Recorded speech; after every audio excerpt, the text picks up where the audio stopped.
Hi everyone, and welcome back to BUZ Banter. I'm Mo. And I'm Sam. And we come to you today with, Zerg Rush.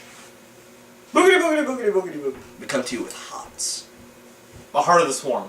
Hots. Boogity boogity boogity boogity.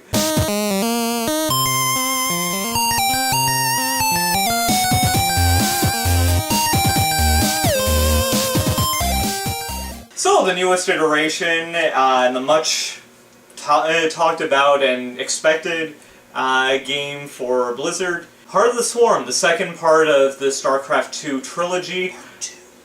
Go over those words again in your head and you'll find out why it hurts me inside to say that. Part 2 of the StarCraft 2 trilogy.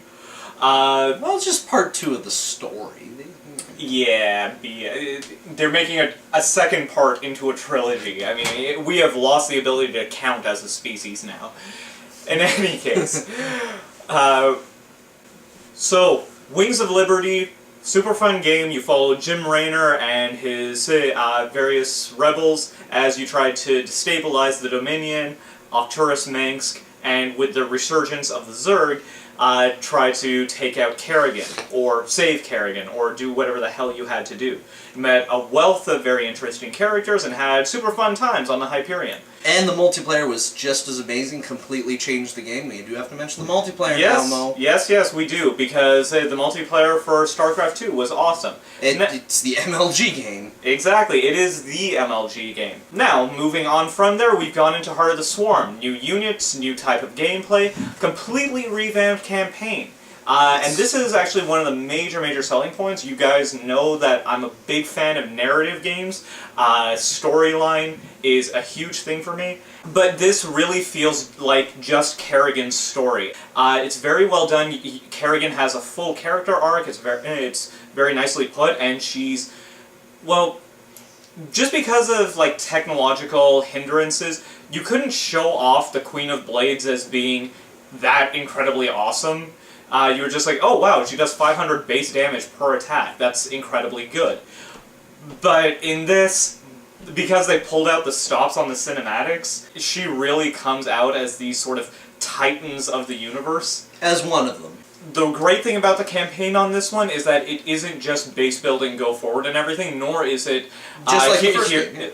Well, even in the first game, yeah, you had a lot of these missions where it was just like, okay, here's a clever little mechanic, stay off of the lava when it rises.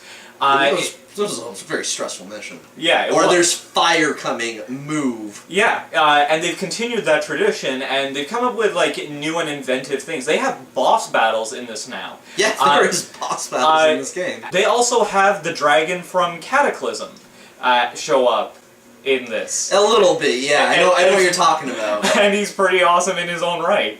Well, just every little, like, it's kind of interesting how they actually make Zerg characters. Yeah. It's a little bit interesting how there's a little bit more to them. They're not just mindless beasts. It's not just Kerrigan controlling whatever. Now, of course, we obviously love the campaign, but we do have to talk about the other major component and the other major reason to play this game, which is the multiplayer, which is very separate from the campaign. It is. Now, in the multiplayer game, they've added 3 new units, 2 to 3 new units per faction, essentially.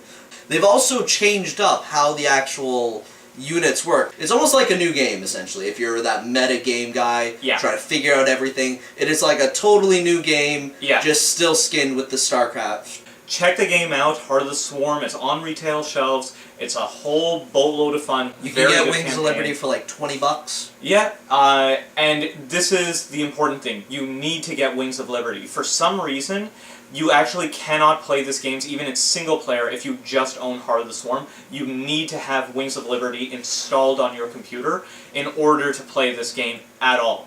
I have no idea why they did it. If you're one of those little ones that is just getting into StarCraft and is playing on casual difficulty because you need a pacifier. Well, it's just anyone who's been interested and has never done it and wants a really good campaign or a really good multiplayer game or a really good RTS game. Yeah, it's good on all fronts. I really can't fault it for anything except for that one technical issue. Alright, so that's our thoughts about Heart of the Swarm. Looking forward to the next game and super good Blizzard awesomeness. Just make better decisions, Blizzard. Yeah. Seriously, make better ones.